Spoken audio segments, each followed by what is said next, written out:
नमस्कार दोस्तों, मैं हूं अविनाश और मेरे चैनल आयाम में एक बार फिर से आपका स्वागत है। और मेरी तरफ से आप सबको नव वर्ष की शुभकामनाएं। दोस्तों, जैसा कि आप जानते हैं, ये चैनल उन लोगों के लिए है जो भारतीय रचनाकारों, लेखकों, कवियों की पुस्तकें, रचनाएं, कविताएं आदि में रुचि रखते हैं। इसी श्रृंखला में मैं आपको इस बार जिस किताब के बारे में बताने जा रहा हूँ, वो इस बार हिंदी में नहीं बल्कि इंग्लिश में लिखी हुई पुस्तक है, जिसका नाम है she is a jolly good fellow, written by Sajitha Nair. She is a jolly good fellow, जैसा कि नाम ही बताता है कि ये शायद आर्मी की बैकग्राउंड से होनी चाहिए ये पुस्तक जो है। सजिता नायर खुद भी एक एयरफोर्स की फैमिली से थी और खुद उन्होंने भी आर्मी में काम किया कुछ सालों के लिए, जिसके बाद के वो एचआर फंक्शन में दूसरी डिफरेंट ऑर्गेनाइजेशन में उन्होंने काम किया और बाद में लेखन में अपना करियर आगे बढ़ाया। तो इनफैक्ट ये किताब जब मैंने पहली बार खरीदी थी और पढ़ी, तब मैं गुवाहाटी में था और मुझे इसकी तरफ आकर्षित किया था इसके टाइटल ने। इसका टाइटल ही बड़ा रोचक था, she is jolly good fellow. So मुझे लगा ये कुछ डिफरेंट होनी चाहिए ये किताब। तो जब मैंने ये किताब पढ़ी तो मुझे बहुत अच्छी लगी। इतनी अच्छी लगी कि मैं, जब मेरी बेटी थोड़ी सी बड़ी हुई, टीनेज में आई, तो मैंने उसको ये किताब दी, उसको भी पढ़ने के लिए। उसको भी ये किताब बहुत अच्छी लगी क्योंकि ये पुस्तक महिलाओं के ऊपर है, उन दो महिलाओं के ऊपर जिन्होंने जो पहली बार आर्मी में जॉब करती हैं। एक पुरुष प्रधान व्यवसाय, उसमें औरतें, महिलाएं जब आ जाती हैं तो कैसे उनको संघर्ष करना पड़ता है, कैसे लोग उनके बारे में डिफरेंट तरह के ओपिनियंस रखते हैं और कैसे वो उनको धाराशायी करती हैं। ये पुस्तक उन सबको एक रास्ता दिखाती है, उन सब महिलाओं को रास्ता दिखाती हैं जो आज पुरुष प्रधान समाज में आगे बढ़ना चाहती हैं।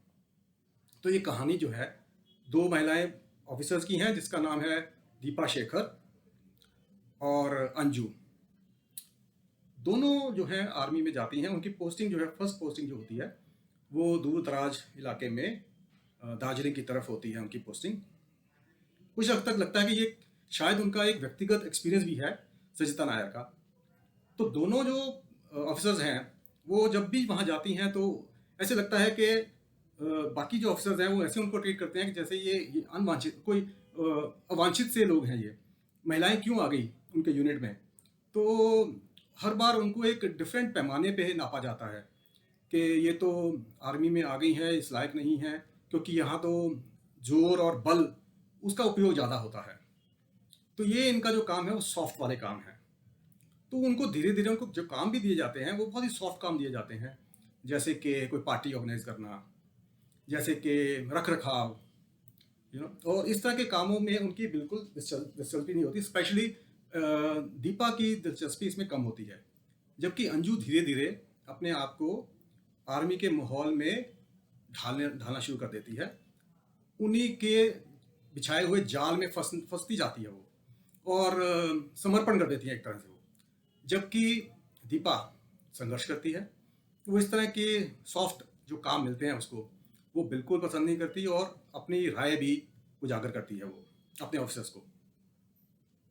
अंजू मेजर भट्ट जो होते हैं उनके साथ प्यार में पड़ जाती है।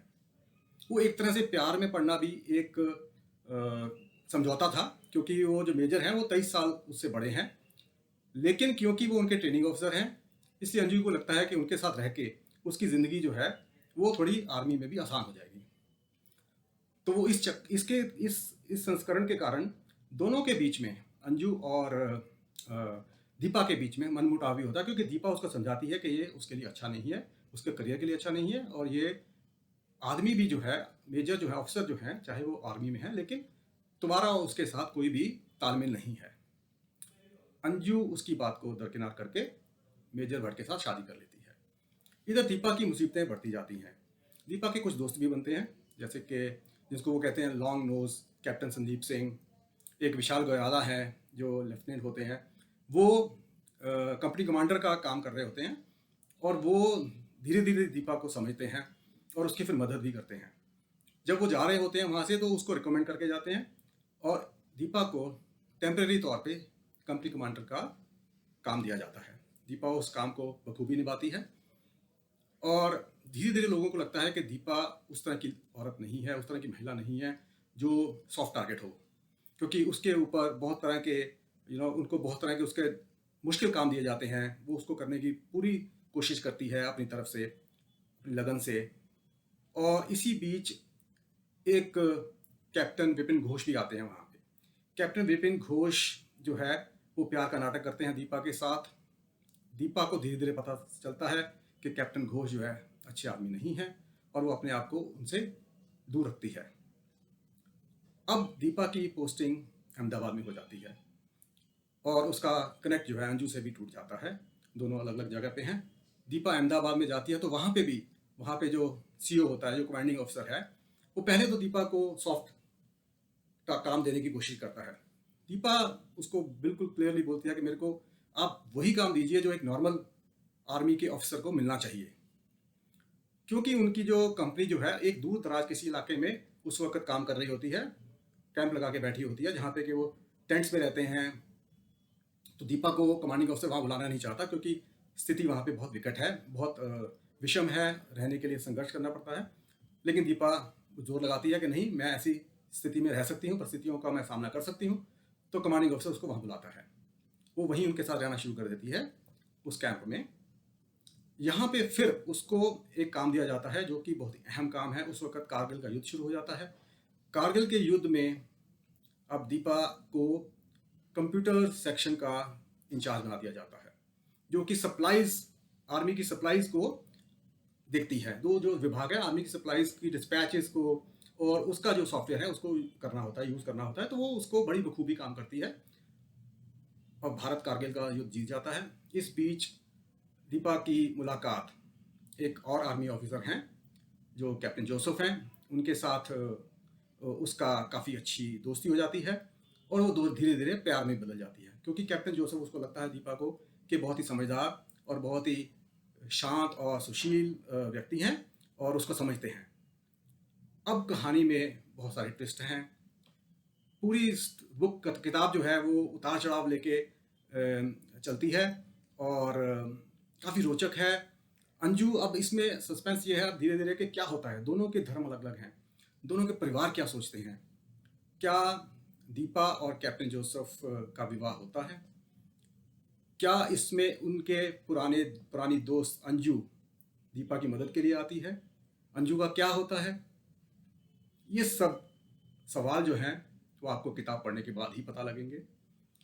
पर मैं इतना जरूर कहना चाहूँगा कि ये बहुत ही रोचक किताब है, ये बहुत ही दिलचस्प कहानी है और भाषा बड़ी सरल है, चाहे अंग्रेज़ी में है लेकिन नॉर्मल भाषा है, कोई ऐसी प्रॉब्लम वाली बात नहीं है इसको समझने में। लेकिन इसमें जो इमोशंस और जो संघर्ष उन महिलाओं का दिखाया गया है वो काबिल तारीफ़ है और मैं चाहता हूँ कि आप इसको पढ़ें और इसका आनंद लें। और ये दोस्तों, ये वीडियो आपको कैसा लगा इसके बारे में आप अपनी राय दीजिए।